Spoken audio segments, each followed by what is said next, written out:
Hey guys, so I'm back with a video, and this is a video response for Archana, who is Whatamemories here on YouTube. She's trying to reach her 1500 subbies giveaway, or 1500 subbies. Sorry, Archana. Um, and she's also having a birthday, so happy birthday and congratulations on your subbies. I know you'll have many more. She also has, for this giveaway, she's got sponsors, so I will put a link in the description box below to all of her sponsors, as well as to her original giveaway video. So you can check it out and play along if you like. She asked us to show our die collection. So I'm going to both show you my die collection and how I store everything, because they're stored a lot of different ways. So what are you looking at? You're looking at all of these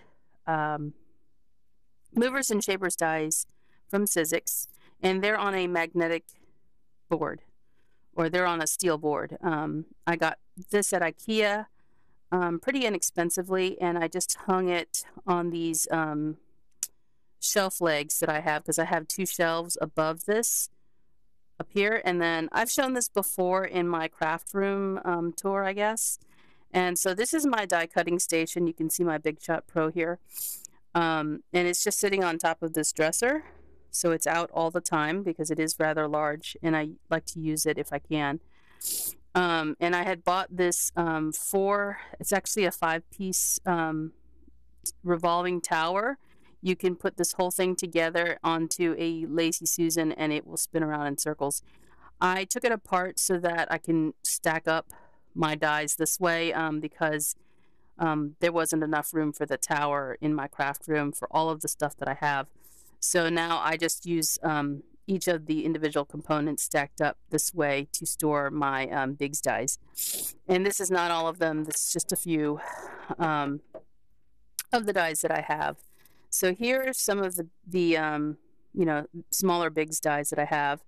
Right here is actually all of the cutting plates that I have for my Big Shot. And this is one of the ways I store my wafer thin dies. This is actually, I have to add this to the folder. I use these for my stamps with the coordinating dies, and I don't really like these. These are the Crafter's Companions books. I find that I don't use these stamps and dies because of the way they're stored, so I'm not sure if I'll keep these like this. I have 3 of them. 2 of them have stuff in them, and I'm going to add this one in, but I may switch over to this method here. And so recently I placed an order from a company called Magnetic Valley, or Magnet Valley or something. They're out of California. So on their website they have these packages you can buy in bulk of magnetic sheets. And if you look here, this is one of the Avery L pockets, and the sheet inside is 5 by 7. So I didn't have to cut these sheets down. You can get 100 for $66, something like that. This is the 20 mil thickness sheet. So I didn't have to cut them down, and it fits very well in the Avery L stamp pockets that you can get also online. So that's what I put a lot of my wafer thin dies in that are non-spellbinders. So these are those little yellow bicycle words that I got. And if you notice, I kept the packaging for them and just put them in behind, so it kind of reinforces the package. Most of these are not double-sided, simply because I didn't want to do that. I had room to store them. So there's quite a few packages in here of dies, and this one happens to be double-sided because it's a memory box set of dies that are all windows. If you look at that, they're all different windows, and actually I just pulled it out. Probably was next to, there it is, the actual window inset. So here's the other die that I had that goes with it. And you can see here, there's the pocket for the memory box. So if I ever decide to sell the die, I can put it back in its packaging for the most part, or have it go along with whoever buys it. And this is a Simon Says stamp. So in theory, I'm going to try this out and see if I will use my dies more, my wafer thin dies more if they're this way. And then I have a huge shelf over here to my right, which again, I have shown this before. And this is a bookshelf that I got at IKEA. Okay, I'm trying to show it, the whole thing to you. And I had just turned it on its side and put some, hubby put some casters on it for me so I can roll it to the side if I ever need to move it. It's very heavy because these are all the steel roll dies that I have, other than what you saw on the bookcase, on the shelf over here. So these are Big's Pro dies here down at the bottom. These are, I think they're 12 by 13, so they do fit in the shelving here. And you can see I have quite a few. There's a slot for a couple more at the end. And then over here are the long, the extra long Big's dies, the XLs. And I kept the packaging for some of the specialty ones that come out with those, you know, the Brenda Walton or the Where Women Cook ones from Sizzix. I don't know why, but for some reason I wanted to keep them in the box. Down here, there's actually 2 levels here. These are the longer Big's dies. They're not the really long XL ones. They're just a little bit longer than the Big's. So I have some of those, and then some more XL ones, and then a second shelf of just Big's dies. And then on this side, these are all Tim Holtz in these 2 bins here. The bottom shoebox or plastic box is actually the edge, on the edge dies. And I just put the lid on top so I can stack this other one on top, and these are all Tim Holtz dies also. And then moving up a shelf, you have another container full of Tim Holtz dies, and then some more Sizzix Big's dies. And, you know, these are just random, like there's some Christmas ones, there's some really tiny ones here.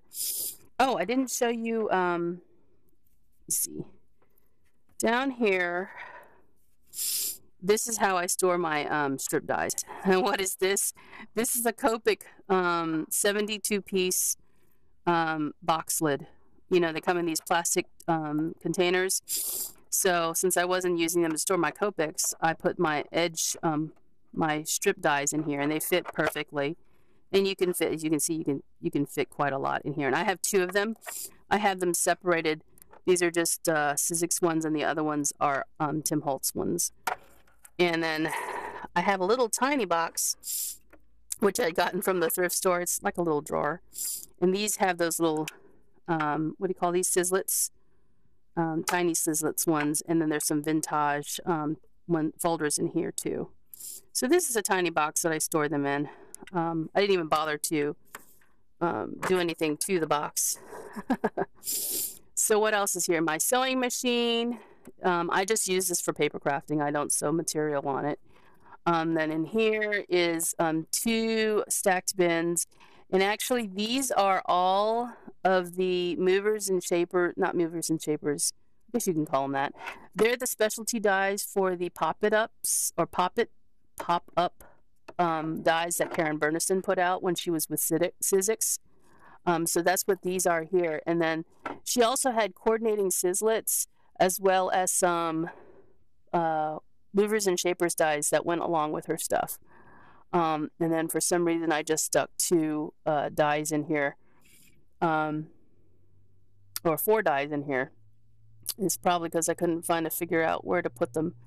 I got some originals dies at the yard sale that I went to with Carla, and those are originals. You can see the red cases here. I didn't know where to put those either, so they're in there for now. And then this is a book that I made from Michael's Recollections chipboard, the set that they had. You could buy this. It's actually for, I guess, an album, but that's not what I used it for. Because it is made from chipboard, I didn't even cover it with paper. I was like, forget it.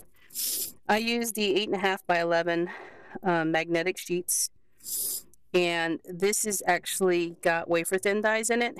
And for the most part, these dies are all flowers or leaves. I chose to put those in here to kind of group them together.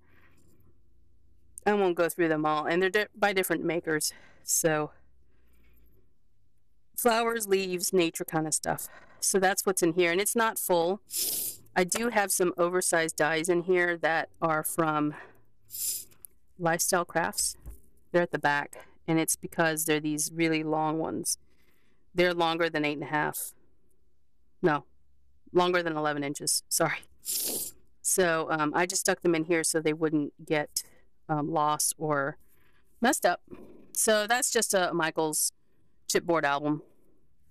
And on the shelf above that, you can see here's those storage, Crafter's Companion storage plastic albums. I've got the two here. This one's empty. This one has stuff in it. And then I made my own because I kind of was like, wow, those are expensive. Let me see if I can make my own. So let me just show you. And I have, let's see, 1, 2, 3, 4, 5. There's 6 of them. I'm holding one of them, of the folders that I created. And these are nothing more than these folders that you can get at the Office Depot.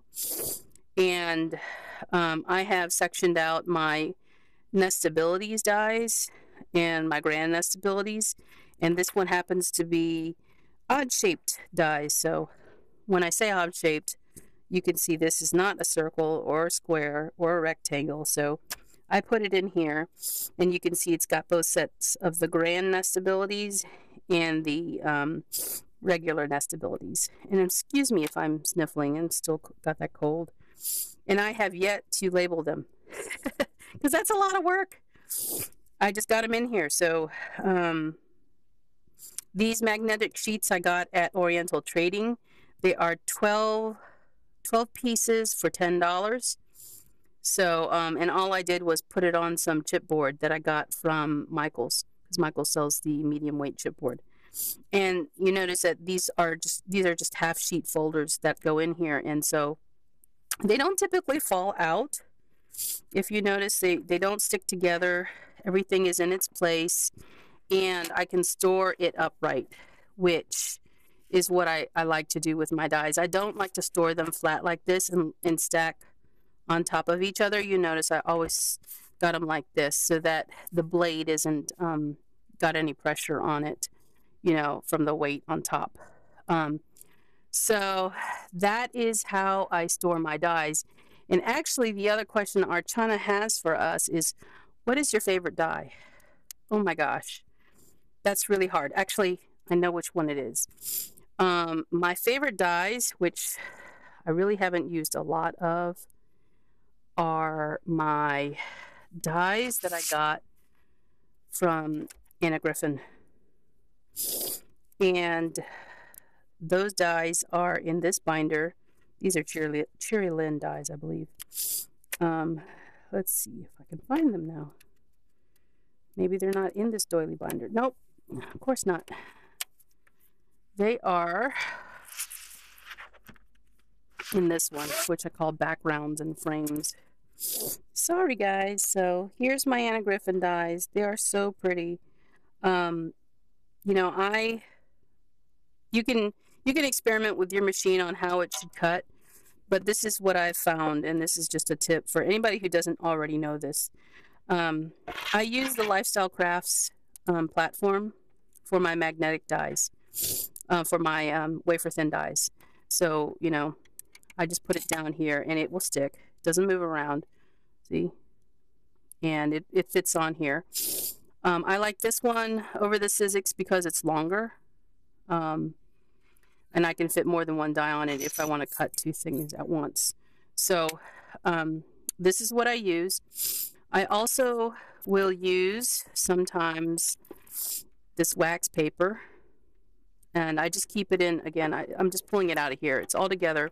I use the wax paper on top of it with the paper then on top of that. And of course the Lifestyle Crafts cutting mat comes with 2. You have a thick one and a thinner one. Now, in addition to that, sometimes I find the need to use a shim because each metal die manufacturer is different. And this is the metal shim that I have. This is actually brass because my husband had these sheets of brass in his shop. If you all are new to my channel or haven't seen any of my other videos talking about my husband, he's an artist and also a machinist, so he always has pieces of metal laying around. This is what he had that was closest to a sheet of metal, and metal doesn't compress, so I use this. And I always put this underneath the platform. I don't ever cut with it in between the sandwich, just in case anybody is wondering. That's why you can actually see a design on here of the bottom of the plate. It's always underneath my platform.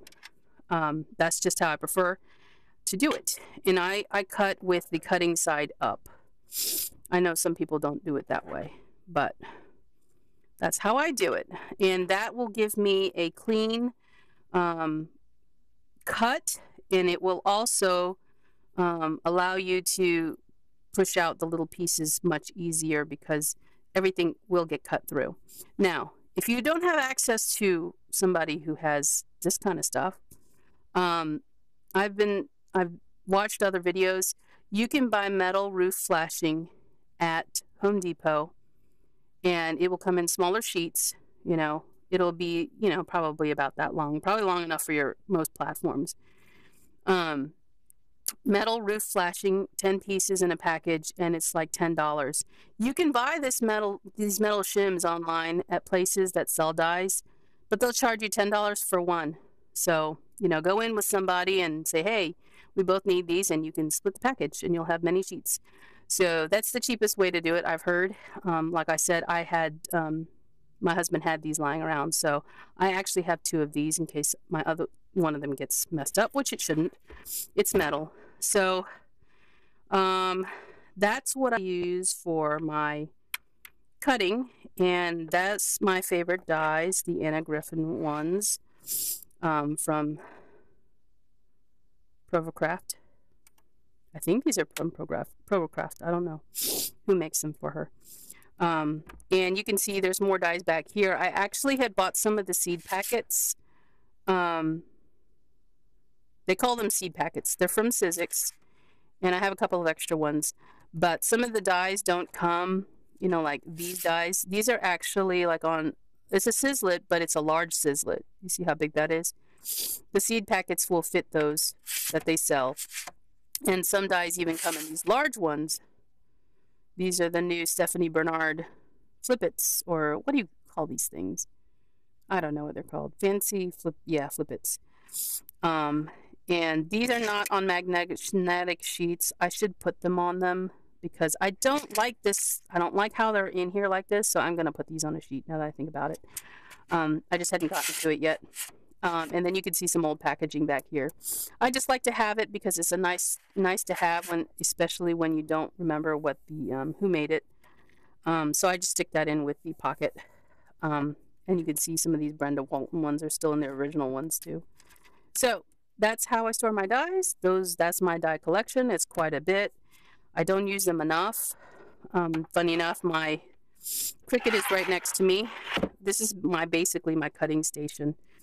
And in this drawer are all of my Cricut cartridges. They're not in the boxes. And then this drawer down here are all my embossing folders. So if I want to emboss, I can just rummage through that drawer. They are organized, but I won't go through that now.